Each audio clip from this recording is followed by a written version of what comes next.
नमस्कार. अरुण काळे. अक्षय तृतीया झाली त्या दिवशी सोनाराच्या दुकानामध्ये एवढी गर्दी, काही तर लोक वेटिंगला होते. आतमध्ये पाऊल ठेवायला जागा नव्हती.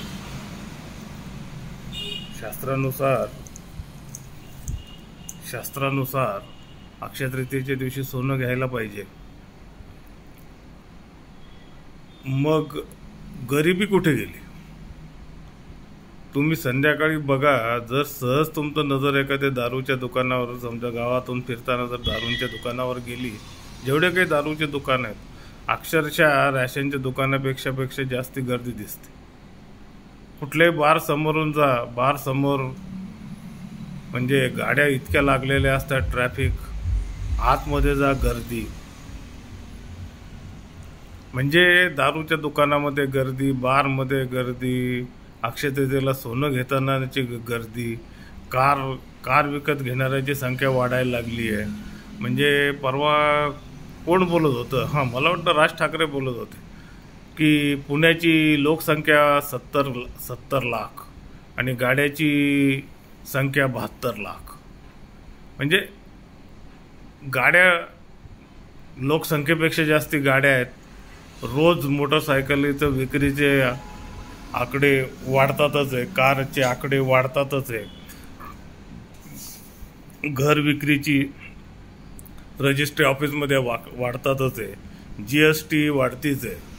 मग नेमकी गरिबी कुठे आहे? का आम्हाला मॅनेजमेंट जमत नाही आहे?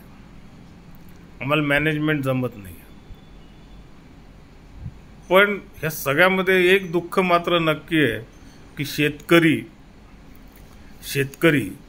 ठीक आहे, जरी समजा आम्ही त्यांना काही गोष्टी द्यायचा प्रयत्न करत असलो सुद्धा, तरी पण शेतकरी ज्याची जमीन म्हणजे दुष्काळी भागामध्ये 7-7.5 एकरापेक्षाही जमीन कमी, आणि जिथं पाणी आहे किंवा इरिगेशन आहे तिथं 2-2.5 एकरपेक्षा कमी जमीन असलेल्या शेतकऱ्यांचे हाल, आणि मध्यमवर्गीयाचे हाल अत्यंत वाईट आहेत. मध्यमवर्गीय शेतकरी, शेतमजूर, MIDC मधला कॉन्ट्रॅक्ट लेबर, परमनंटला थोडं बहुत इकडं तिकडं असेल परमनंट कामगाराला, पण त्याची फार चांगली परिस्थिती नाही. पण चला, त्यातल्या त्यात युनियन थोडेसे असल्यामुळे, पण कॉन्ट्रॅक्ट लेबर, जर परमनंट कामगार वर्सेस जर आपण कॉन्ट्रॅक्ट लेबर जर बघितले तर जवळजवळ 65 ते 70% कॉन्ट्रॅक्ट लेबर आहेत आणि 30% परमनंट. हे सुद्धा माझ्या मते मी थोडंसं जास्तीच सांगितलं तुम्हाला, पण परमनंट कामगार ह्याच्यापेक्षाही कमी आहेत. म्हणजे कॉन्ट्रॅक्ट लेबर ते एकेका घरात 5-5, 6-6 राहणे. आणि हा वर्ग कुठला आहे मग? हा मॅक्झिमम वर्ग शेतमजूर,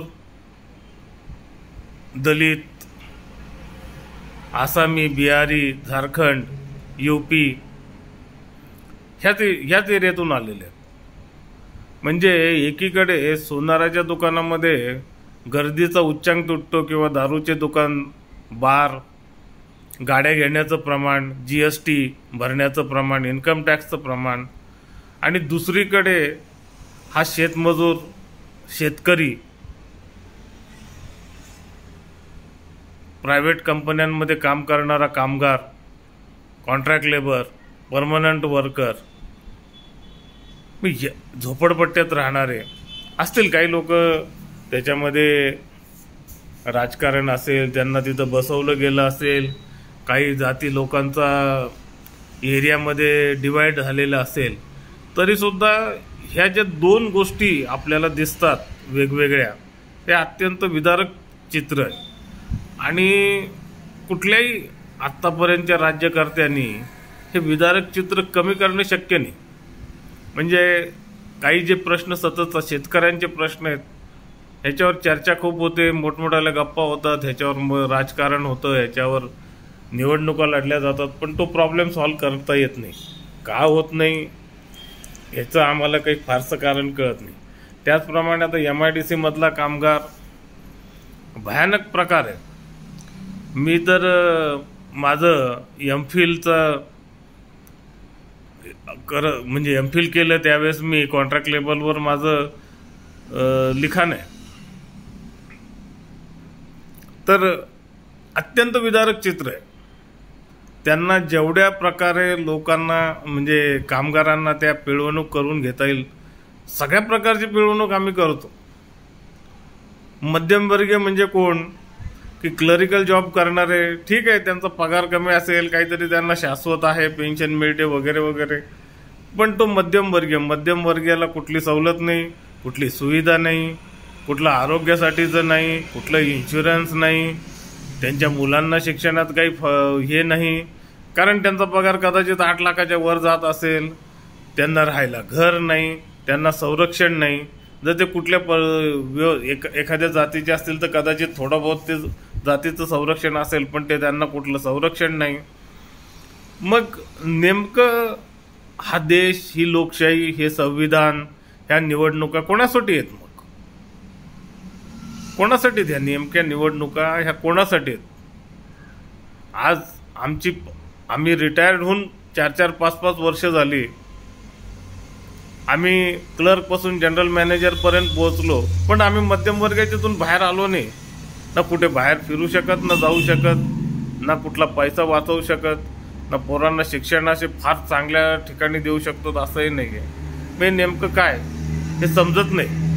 आणि ह्याचंच उत्तर आम्ही कुठेतरी राजकारणात शोधतो किंवा कोणाला तरी मतदान करतो. तुम्ही 400 पार करा, 500 पार करा, एकही विरोधी माणसाला निवडून येऊ देऊ नका. किंवा तुम्ही खूप चांगले असताल, संघाचे संस्कारित असताल, तुम्ही लग्न केलेलं म्हणजे जे काय असेल, तुम्ही साधू आहात, तुम्हाला मोह आहे, घराचा मोह आहे, योगीसारखे साधू आहात, खट्टरसारखे आहेत, अजून काही मागे असतील, फडणीस किंवा गडकरी सुद्धा आम्ही असं म्हणत की ते पण त्याच लाईनीमध्ये आहेत, त्यांना पोरं बाळा असले तरी त्याच लाईनीमध्ये आहेत. पण ह्याचा आम्हाला सामान्य माणसाला तर काही उपयोग दिसत नाही. म्हणजे कोणाला असं वाटायला नाही पाहिजे की मी काहीतरी आघाडी बिघाडीचा प्रचार किंवा मी कम्युनिस्ट वगैरे आहे.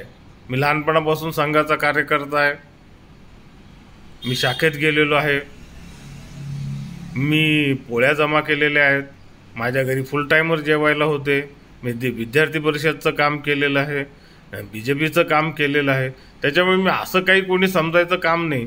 पण तरीसुद्धा हा प्रश्न मनातून जात नाही की असं का. म्हणजे 400 पार झाले, 400 पार व्हावेत की नाही मला जर कोणी विचारलं तर हो, 400 पार व्हायलाच पाहिजे. म्हणजे अगदीच माझ्या अँगलने जर तुम्ही विचार केलात तर मी आता कर्नाटकमध्ये कुठे जॉब करतोय, गोकाक फॉल्सला. मी इथून औरंगाबादला 1 दिवसाची सुट्टी आणि 1 दिवसाचा प्रवास असे जवळजवळ 6,500-7 हजार रुपये खर्च करून एक मतदान केलं. आणि गंमत म्हणजे मला कोणीही येऊन म्हटलं नाही की तुम्ही यांना मतदान करा.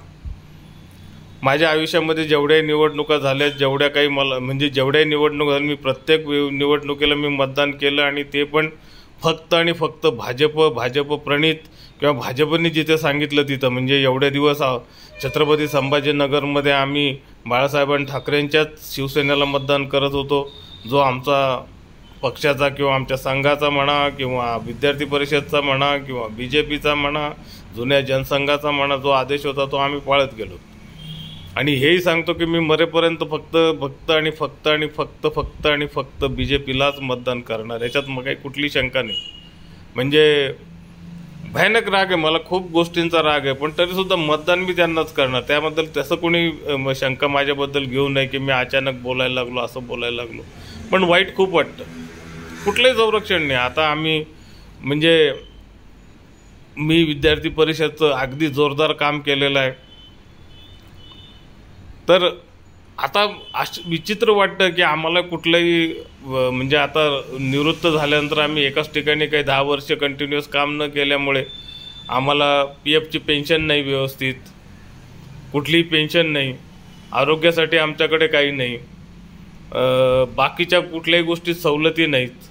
आमचं जे काही इन्कम आहे ते 8 लाखाच्या आत बसणार नाही, म्हणजे ते पण आम्हाला कुठला फायदा नाही. आणि अजून बऱ्याच गोष्टी आहेत, काही गोष्टी उघडपणे बोलता येत नाहीत. तर याचा सगळ्याचा विचार करता ह्या राजकारण्यांनी हा कुठेतरी विचार करायला पाहिजे. आज परत एकदा मनाला खंत लावून गेलं की जे बीडमध्ये घडलं, राऊत मारे यांना मारहाण झाली, त्यांना गावामध्ये त्रास झाला, माजलगावला काही न्हावी समाजाच्या लोकांना मारहाण झाली, म्हणजे असं काहीतरी प्रकार चालू आहेत इलेक्शन नंतर. तर मी शिंदे, फडणवीस आणि दादांना हे आव्हान करतो की महाराष्ट्राचं राज्य हे मला असं वाटायला लागलं की हे प्रत्येक गावचे जे आमदार आणि खासदार आहेत हे यांनी गावं वाटून घेतले. त्यांच्या तालावर आम्हाला नाचायला पाहिजे असं नाही आहे. आमचं स्वतःचं काही मत आहे, आम्ही मतदान कोणाला पण करू, आमचं विचारसरणी काही असो, पण आम्हाला सुरक्षित आणि सुशिक्षित असं जगता आलं पाहिजे. पण मला असं काही दिसत नाही आहे. म्हणजे गल्लीचा नगरसेवक असेल, आमदार असेल, खासदार असेल, तिथला मिनिस्टर असेल किंवा काय म्हणतात त्याला पालकमंत्री असेल, यांनी म्हणजे एरिया अक्षरशः वाटून घेतलेले आहेत. परवा मी सहज त्या रामदास कदमचं भाषण ऐकत होतो. मग ते माझा 2 मुलं असं तसं, म्हणजे ह्याचं संपलं आता, याच्या 2 मुलाचं आम्ही सांभाळायचं. बाळ ठाकरेंनी जाताना आव्हान केलं की माझी 2 पोरं सांभाळा. मग उद्धवजी आले, उद्धवजी म्हणणार की आदित्याला सांभाळा. काका आले की म्हणणार सुप्रियाला सांभाळा. मग आमच्या सोनियाबाई आल्या की ते म्हणणार की राहुल गांधींना सांभाळा. तर मी सांभाळा तर आम्ही कुठं जायचं नेमकं? की आम्ही आया व्हायचं? मला तर असं वाटायला लागलं की आम्ही आया झालोत, आम्ही फक्त सांभाळा. कुठेही नजर टाकली, सहज जर फिरता संभाजीनगरहून निघाले की आले विखे पाटील आले, थोरात आले, जगताप आले, कर्डिले आले, पुढे आले की कोल्हे आले, अशोक पवार आले. अशोक पवार झाले की बारामतीकडे, मग पवारांचं काही बोलायचं नाही. तिथून इकडे गेले की हे आले, तिकडे गेले की ते आले. म्हणजे गंमत झाली बाबा तुमची. विचार करा, याला लोकशाही म्हणत नाहीत.